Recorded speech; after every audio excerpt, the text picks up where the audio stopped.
the idea of TV news, I think no one should be participating in it. God paid me, I hit the lotto, now I'm never gonna stop. Like I said, I'm trying to get Swiffer to sponsor the... You're good with it that way? It was halfway show. the other time. No, it wasn't. Was it? Guarantee you it was. I was thinking today, I mean, there are a number of things that are suboptimal. One, still no one, like, I'm not being managed in any way. We at least, I'll help. I can help. We at least need a place where, like, I say I do something and there's like a deadline written somewhere, and then we like check on that every once in a while and be like, hey, did you do what you said you were gonna do? Like that, I need that. All right, well, let's put that into motion then. Yeah, like I can get things done in the amount of time that they need to get done. I just need to have someone who's disappointed if I don't do what I say. Yeah, I agree. That's all. Facts. That's why I didn't like my last job. Right. Because even if I didn't do what I should have done, they're like, oh, it's cool, you have more time. Right. Like there's just no, they didn't care about anything. I mean, they did because I did okay work, but not nearly the level of work that I could have done. Yeah. Yeah, I think that's also like kind of what I'm talking about, like the things that we want to do, whether it's like for you, I feel like the challenge-based things are like a lot smaller time, like we talked about last night. Yeah. Whereas like a lot of things that I want to do are bigger time frames. Right. Like weight gain / muscle gain, Yeah. like writing the stories. But they can be broken down into smaller. Right. Like specifically like the story one, where it's like, okay, well, in the next 6 months, I want to write 3 short stories. What does that translate to? What I have to do every week and every day? Right. Like, Can I granulate? You can break it down. Right. Can I granulate it that much to be like, okay, well, I spend 30 or 45 minutes a day, and that will equal what I need to get to 3 solid short stories. You do the same with weight gain. How much weight you trying? I'm trying to get to like 215. Yeah. So 20 pounds. 20 pounds. I mean, that will show. visibly show. Yeah. Or you can take it before and after. Yeah, I plan on doing like a full on before and after. Okay. But in between, like the in between stuff, it's not gonna be like a standard. I may do one every once, like, oh, like here's like progress. A little check in. Yeah, here's a little progress. Yeah. All right, so you'll do like a weigh-in every 2 weeks or something. Yeah, probably that's the easiest way to do it. Got to be gaining about, I think healthily you can gain about 1 pound to 1.5 pounds. Any more than that, you're probably eating a lot of fat and putting on a lot of fat as well. Dirty bulk type. Yeah, like dirty bulk type, and it ain't no dirty bulk. Well, I'm trying not to. Bro's got his cat on a leash. Understood. One of my favorite stories is the British cycling team. You ever heard about them? So I can't remember when this was. It was either early 2000s or like 2010s. I want to say it was early 2000s. But basically the like British cycling team was one of the worst. Like they never won anything. And then they had this coach come in who all he cared about was basically incremental progression. So like getting better, 1% better.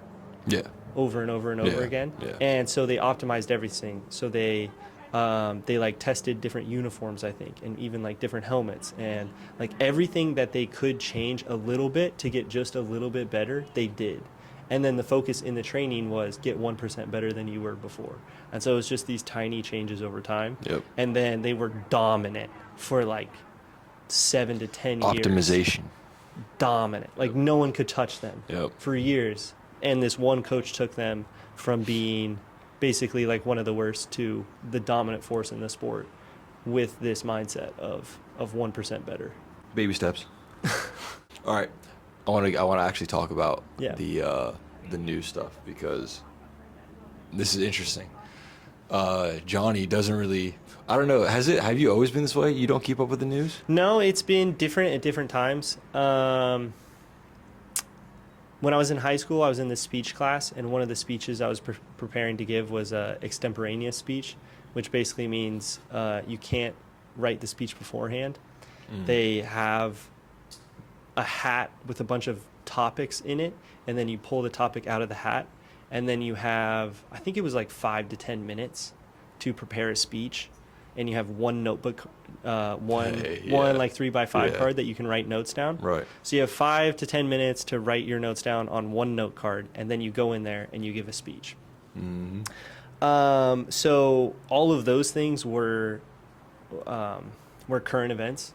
So like I read the news during that time because I was like preparing for the Right, speech. I was right, like, right. all right, I got to know about current events because I'm gonna Right. have to speak about one of these. So the kind of that prep, that was in high school, and then it's been different. It's been different since then. Like sometimes I'm really into reading. Like I was really up on the news for a while, and then What time frame we talking? Like is this? well, I'll like, say a year ago. Okay. So for about a year, and I've quit maybe 6 months ago. But for a year there, quit news. I had a newsletter that came into my email every like work day. I think it was 5 days a week. And so most days I would click on it and read through the headlines. And if there was an interesting one, I would read more about it. And so then I knew about everything that was going on, even if it was just a Because little, you're great. yeah. And, Catching the and headlines. it was a good news aggregator as well, where it wasn't really like there's nothing really opinion about it. It was just like, hey, like this thing happened. What was it? What was the? Give the plugs. Is it Wall Street Journal? What All is right, it? so the people who make Not the Bee have a genuine news thing called. yeah. No, that's what it is. It's not the Bee. Yeah, it's Not the Bee because That is there's the Babylon Bee, Babylon right, Bee, which yep. is satire, and Yep. then there's Not the Which Bee, is classic. which is the real news. So I just had their newsletter, and I would click on it every day and read through what was going on in the world, and then honestly, it wasn't even that I like decided that I didn't want to see the news anymore, but part of it was just I wasn't checking my email as much, and then they all stacked up, and I had like 60 of them, and at that point, it just felt like a lot. Yeah. So then I just kind of quit. Yeah. Nah, it is a lot. But I do have an opinion about it though, because I think too many people take the news too seriously, and so I have a question for you, Okay. which is you think the news is important to like know about what's going on in the I world. think it's important to know. But let me yes. ask you this: when was the last time you took action? Something changed based on the news that you heard. Probably. Well, see, I don't know if take action is the correct thing. Change a way of thinking. Does that count as take action? Yeah, I'll give it to you. Okay. Yeah. Well, last week. Okay. With actually probably about 2 weeks ago, with the protests that were going on at the universities. Yeah. I have mixed feelings about the whole thing, honestly. Yeah. So, but I did not have mixed feelings at first. It wasn't until I looked into a lot of stuff that I started to have mixed feelings about it. Yeah. Looking at, okay, well, it's not necessarily one side or the other, although I agree with one side more than the other.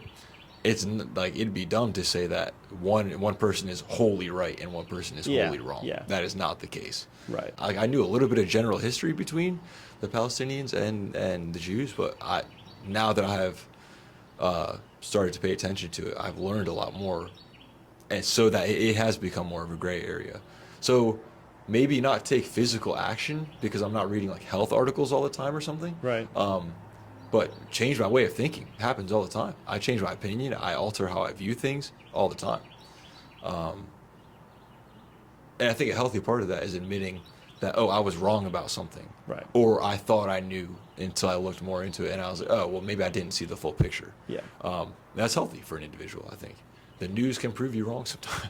Yeah, I agree. One thing that I am not a fan of is television news specifically. I think Okay. the fact that the news is on the TV 24/7 and essentially has to work as entertainment means that it's no longer doing the job it's supposed to be doing. So are you talking like tracking ratings and... Well, it's the whole ecosystem, right? Right. Where the incentives that the TV news organizations have don't line up with you as a viewer learning facts about what's Right, going on in right, the world and right. then changing your thinking about that. Right. Right. So Facts. you get into like more and more polarizing echo chamber. You know, that's a buzzword these days. Right. But like we'll you talk get- about it though. Why? Why does that happen? People choose that. Right. Well, most people don't want to admit they're wrong or don't know something. And so instead of actually learning, they just go to places that reinforce the things they already believe. So do you think? And the news is incentivized to have like increasingly sensationalized topics, and Which usually means polarized opinions. yeah, Very polarized. yeah, highly polarized opinions. but everything has to be an emergency or the end of the world, Yep. or this Breaking. this person's taking over the country, or they're the devil, or Yeah. like everything is just heightened to the nth degree, and you can never have a reasonable conversation about it. You just have two news anchors either agreeing, or they bring on someone from the other side and then they yell at each other, right? So the idea of TV news, I think no one should be participating in it. If you want to learn things, then the TV is not the way to do it. Maybe if it's like Blue Planet or something, right? I'm just talking about the news right now. Like, you can learn things on TV, documentaries and such. Nat whatever. Geo. Yeah. If you're on Nat Geo, whatever. Go Diego, go. Yeah. So. But news, I think you're way better off if you're reading the news. There's still going to be like biases, and the person who's writing it brings their views into it. But I just think when you read something, you're much more able to cut out some of the emotion and just look at the words and be like, okay, what is this saying? Does that make sense? How does this work as an argument? Rather than when you're speaking to someone and you have emotions, and maybe someone is a charismatic speaker and they're just very persuasive, whether or not they're using good material. I.e. Hitler. Right, like historically speaking, a ton of countries and leaders of countries really liked Hitler until it became clear that he was doing horrible things.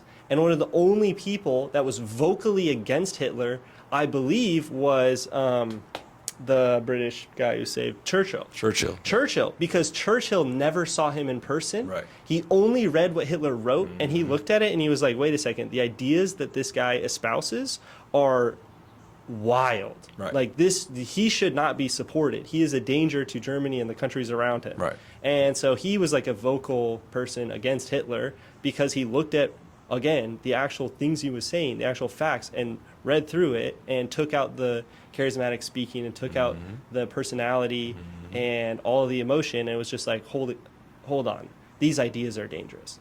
And so, circling back, I think TV news is a waste of time for everyone, and you just end up like white dads in the living room yelling at the TV about the world. True.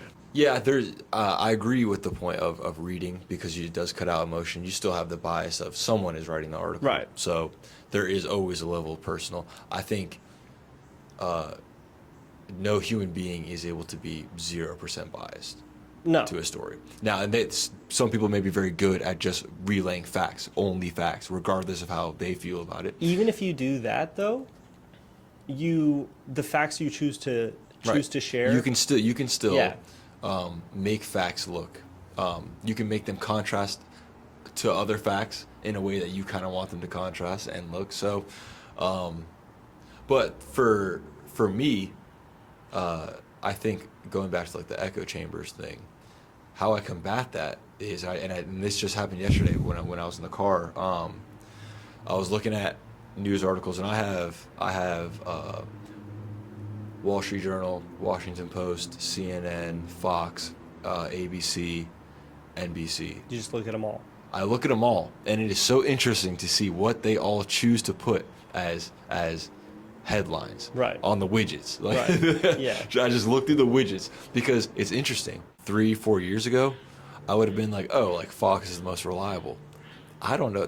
If you're talking about just facts, none of them are reliable. Right. You have to look at all of them. Actually, one of my favorite things to do is when I'm reading an article, they most of the time, especially if they're good journalists, then they'll cite some sort of sources. Right. And so a lot of times I'll look through the article and wherever it comes from, and then I'll be like, well, let me click on that. Yep. And so Yep. it's like the news sites are really just a pass through. They share the things that I actually need to look at. And I think it's pretty rare that anyone ever clicks on the source link in a news that's article. kind of the nutshell of this conversation. It's I think a lot of people don't pay attention to the news because it's a lot to pay attention to. True. For multiple reasons. One, you don't know if it's actually 100% factual. So even if you like or dislike something, you have to go do work to figure out, which the news should be doing the work to figure out if it's credible or not, but it's not. That's a problem. Two is most of news, because it is sensationalized, even if it is a good thing, most of it has a negative tinge to it. It's very negative. The news is a very negative thing. Like, when I look at the news, I wouldn't say I'm happy. Right. Like, when I'm going through those headlines, Yeah. very rarely do I see something I'm like, oh, let's go. Right. Like, that's sick, you know? So that's another thing where it's like there's enough in the world where people are already bogged down that they don't want to get on the news Right. and have to sift through a whole bunch of terribly depressing stories to figure out what's That's going on. the other thing I was going to say is I feel like it's a very rare person that consumes the news in a like middle. I'm trying to think of the word for middle, right? Either they say I don't want any part of this and I'm just not going to know anything, or they take in too much and they're like pessimistic or Right. yell about all Right. the things that they think. And It's very it's hard- a it's a very hard rare balance, yeah. person who's in the middle and is like, oh, let me see what's going on in the world and change my way of thinking and like be open to being wrong and not be overwhelmed by the negativity. So what's a hard thing to do? Because I think it that's is a rare. it That's why is- it's rare. It's right, 'cause right. It's hard. Just think about like 70 years ago, right, or 100 years ago, whatever. All the news that you knew about was from the newspaper, and primarily concerned your community, and then like had some stuff about the country Mm-hmm. Right. going on. It was like Right. really important stuff for the And it was country. usually pretty delayed. The country's like, Right, and it was slow. The worldwide stuff is slow. It probably happened like a month or two ago, bro. Right, and you probably only got the Sunday paper, right? Right. Once a week. Right. And so I just think it's crazy that now we have access to all the bad things that are happening in the entire world at the same time, all the time. Yeah. That's why it seems so depressing, because we have access to all of the bad things that are happening all around the world at one time. Right. And there's enough people reporting that we can report on all of it. And Yeah. So yeah, there's I mean, and That's also why when during COVID, when John Krasinski did his Yep. little like at home news Yep. station, Some Yeah. Good News, where he like Right. included his kids and stuff, and all Right. they did was share uplifting stories that were Yep. happening around the world, and it blew up crazy. I mean, he was just doing something for fun in his downtime, Right, just and chilling. it just blew up. right. Shout out. Yeah, shout out to that Shout guy, out. for real. But I just think it speaks to what people actually, they didn't even know that they wanted it, and when they saw it, they were like, "Oh wow, wow! I need more of this in my life." Yeah, 100%. I think that's another problem as well. Is you can find good news articles about the good that's being done. They are just they're Vastly outnumbered. A lot of bad. And again, like even if you're just reading the headlines, it's always so and so bashes this, or whoever attacks whoever, or someone's calling out someone, or someone's it's always the most extreme language. And then I'll read it and I'll be like, that headline isn't even what happened. Like no one bashed anyone. Someone disagreed with someone. Right. It's so sensationalized. Yeah. And I try to be like someone that in between where I read it for the information's sake to understand what's going on. And a lot of it I try not to affect me because it doesn't really affect me on a day-to-day. Yeah. It's tough though. There are days that I'm better at it than other. Like some days I read the news and I'm like, it's over for us. Like us as a species, like we're done. We're done. It's over for us, bro. We have like 3 years max. Yeah. We're not making it. And there are some days where I'll be like, look, like some of these problems could be solved. There's potential. I think a large part of keeping up with the news is understanding that stuff, one, for me, understanding that the stuff would be happening whether I knew about it or not. True. And there is more stuff that's happening that I don't know about. Definitely Always. true. Way more stuff that I don't know about than I do know about. Right. And on top of that, there's also keeping in mind that, yes, we're in an age where, again, everything can be reported on all at once. If you could report on the world history, the history of the world, and all of it was in one spot at one time, I'm sure there'd be pretty much the whole human existence would be, wow, we're screwed. Like there's a lot of bad stuff going on. Yeah. If everyone had the reporting capability that we had now. So keeping those two things in mind, and then keeping in mind that, like, look, there's one thing to read the news and to take in the information. And, you know, there are sad things. There are times, sometimes I am sad. I'll read a story and I'm like, dang, that's genuinely sad. That sucks. Right. Sometimes I'll be genuinely heated. Sometimes I'll be, like I said, rarely I'll read a story and be like, oh, like, sick. That's great. You know, that's a win. That's something that's good. I was listening to a podcast today, Pat Bet David. Oh, yeah. And he was literally, he was like, look, like, being solution focused is 100% the way to be. Like, at least put that anger into, like, okay, how can this be solved better? Yeah. If I was in power, or if I was in charge of this, how would I, you know, do that? How would I handle that situation? And that is how your mind changes. That's how you change, and you gain wisdom. Because next time you see something like that, you'd be like, oh, I thought about this before. Yeah. Or if you ever happen to be in a position of power, you're like, oh, like, I've thought about this, and obviously you can tweak, but like, I've already generally thought about this idea and what I would do, and I've seen what I don't like and what's happened and failed. I love when that idea is actually applied in real life too. Mm-hmm. There's even small ways that I apply that, where like if you're in a car with 5 people and you're trying to figure out where to stop for lunch, and you say, oh, I want to go to Taco Bell, and someone else is like, no, not Taco Bell. I love to be like, okay, you can veto. Right. You can veto what I'm going to say, but you have to give an alternative. Right. You can't just say no to it. Right. Say no and give an alternative. Or I've heard of a church before where people would go to the leadership and they'd be like, hey, we really want this ministry, or we really want this program, or we really want the church to do this thing. Mm-hmm. And the church leadership was like, awesome, we would love to support you in starting that. Yeah, it's on you. Yeah. And then the people are like, yeah, no, good for okay, never mind. You know, because that weeds out the people who are really trying to do it and who are just like, oh, this is an idea, you guys take care of it. Right. Yep. If it's worth doing, then do it. Mm-hmm. And if you have to have other people do it for you, then you're just a lazy taker. Yep, exactly. And it's the same thing with ranting. Like, okay, well, if you're going to rant about a process or a thing or this or that and not have a solution after, then you're wasting everyone's time. Right. To just sit there and complain about something with no solution, and you didn't think through it, you can't offer a better way or be like, oh, this is how we should be doing it. Then you're just spreading negativity. You're doing what the news is doing. Yeah. 100%. That was kind of a rant, but there's a solution to the rant. Think.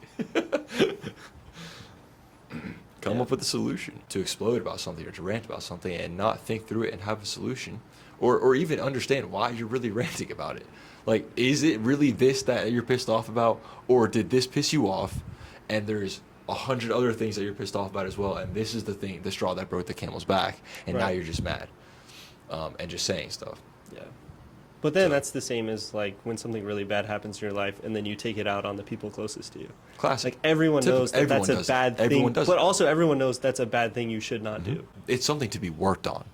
It's not something that you can identify and be like, okay, cutting that out of my life. Right, but like if something bad happens at work and then you go home and yell at your girlfriend or your wife or whatever, I think it's a pretty direct correlation to like, oh, I shouldn't be screaming at my significant other because something bad happened at work. Right, 100%. And don't get me wrong, there's a time to, if you call up a close friend, call up someone you like, whatever, and just be like, yo, screw that, or this happened and I'm pissed off. Okay, that's fine.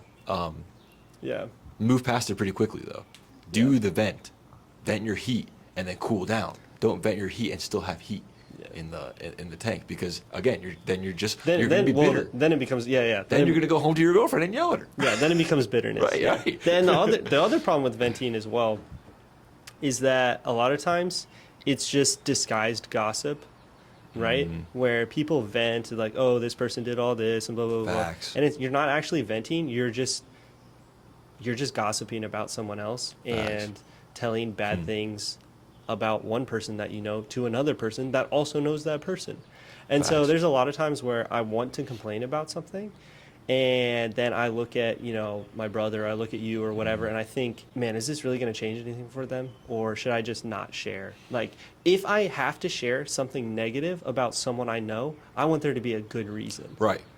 Otherwise, even if they did something that actually was bad, I don't want to ruin your opinion of them Right. unless there's a reason to. Where I think, It's dangerous It to- was so yeah, bad that it's right. dangerous to you, or I don't think you Right. should hang out with them anymore, or I think your life should change in some way by the information I'm going to Right. share to you. But if your life shouldn't change in any way, and I'm sharing something negative about a person we both know, then it's really not venting. You're Right. just gossiping. Right. They ain't gonna like to hear that one. Nah. They're going to hate this one. People gonna hate you for this one, bro. That's crazy. Xbox clip that. Xbox clip. I've just always identified the act of venting 9 times out of 10 not helpful in long term. In finding solutions. Yeah. Like I said, there is a time to blow off steam. If you're with your friends and something, it's all your friends understand where you're coming from, and it's just like, oh, like this happened. Like you with your car, the whole car situation. Right. Like the insurance companies were just being really annoying. Yeah. It's like it's not one person in particular. The whole process is just being really annoying. Yeah. So yeah, when you call me up and you're like, dude, like I'm really frustrated with insurance. Exactly. Yeah. And that's one thing. Yeah. But And then, I see what you're 3 saying. days later, I was good. Yeah, Like, right. I got You it all just keep figured getting out. over it. Yeah. Right, it's just letting someone know, oh yeah, I'm pissed off. Like, but yeah, that negative mindset when it comes to news or other things, like it permeates. So like, it is very hard to read the news that is very negative and not have it permeate your mindset a little bit and your view of what's going on. So I think that's one thing to be careful of. Like, I advocate people be informed. You don't have to be 100% informed of every single thing, but Right. be informed enough to be like, oh, well, I know about this thing going on. And then like the more you stay informed, the more you know what you know and don't know. You know what I'm saying? Like I know. Yeah. I know, and when I know enough to talk about something, or when I don't know enough, and I'm like, oh, I'm not going to say anything because I actually don't know enough. Like, yeah, I read it. I read this. I read a headline, or I read one article, but I haven't. Like, I have an opinion, but that opinion isn't worth stating because I don't even know if that opinion is really facts. Yeah. I think it can also lead to a like healthy amount of skepticism as well. Like I was even talking to you recently about scientists, basically, where if you really listen to, because Ologies, such a great podcast. Classic. Yeah, Shout yeah. out, Ali But Ward. but a lot of times, we'll ask questions about something like a mantis, like a praying mantis, right? And then the scientist, literally this person who has dedicated their life to studying praying mantises, will be like, oh yeah, I have no idea how they survive when they get frozen over in the winter and then thaw out. Like, we don't know how that happens. And so the more you're informed, the more you see where, hey, we don't know how that works, and we don't know how that works. Yeah, You start to see where you start to see what we actually know and what we don't know, and what is not like best guess, but like working practices so far. Yeah. Like, hey, we do this because it works so far, but that doesn't mean And it's subject to change. yeah, It always that doesn't subject mean to that it's change, 100% correct. Right. And or you'll see where people lie and where people scam and where bad things happen, and so then you just end up protecting yourself more because you're like, oh, I'm actually aware of things that happen in the world and things that can go wrong, and so I'm more Right. keyed into protecting myself from those. Yeah, even just like internet scams and stuff. I feel like I grew up basically with the internet, and so I've seen all these stupid scams and text messages and bots and all this stuff. Your dad has no clue. Right. So some of it is You'd just be getting scammed, It's bro. because I've been exposed to it so many times that I'm like, oh yeah, Yeah. I don't answer calls, and if it's important, then they'll leave a message and I'll call back. Yep. And otherwise, I don't have a car's extended warranty. I'll tell you that Right. much. I barely have a car, bro. Yeah, Like, yeah. And the FBI doesn't need me to send them gift cards, right? Yeah, they don't need my address there. My Not- grandma is not in prison. I don't need to quickly wire $2,000 over. Shorty should be. Yeah. Especially with the AI stuff now, it's crazy. Yeah. Because your grandma can have you call in your voice and be like, hey, grandma, I'm down bad. Like, can you Yeah. quick send me money to this account? Right. And it's in your voice. Yeah, that's actually crazy. Dang, I didn't even think about that. Yeah, they're about to start using that for real. Are they already doing that? Yes. Yep. Yeah. Yeah. Dude, that's what I'm saying. In 5 years, if you did not see it with your own eyes and hear it with your own ears, you will not know what's true and what's not true. Yeah. I'm telling you. Yeah. Like, you won't know. You won't be able to pick out what's manufactured and what's not. Yeah, rough times ahead. Especially if you have all your information online as well. I've been reading the news today. Pessimistic. It's coming through. It's coming through. I'm finna rant, bro. But Yeah. yeah, the more you have online, the more people can use. Well, and that's why like streamers and stuff have people making AI covers of songs using their voices. Right. It's because there's thousands of hours of their voice that you can I mean, sample. that SpongeBob and Patrick and Right. Mr. Krabs, those songs been going hard. Yeah, but it's because they have so much time Yeah. of the Yeah. SpongeBob voice, and so you Yep. just take the data. It just learns, yeah. So if your voice isn't on the internet, then Tough. then someone can't use your voice to call your grandma. God pick me, I hit the lotto. Now I'm never gonna stop.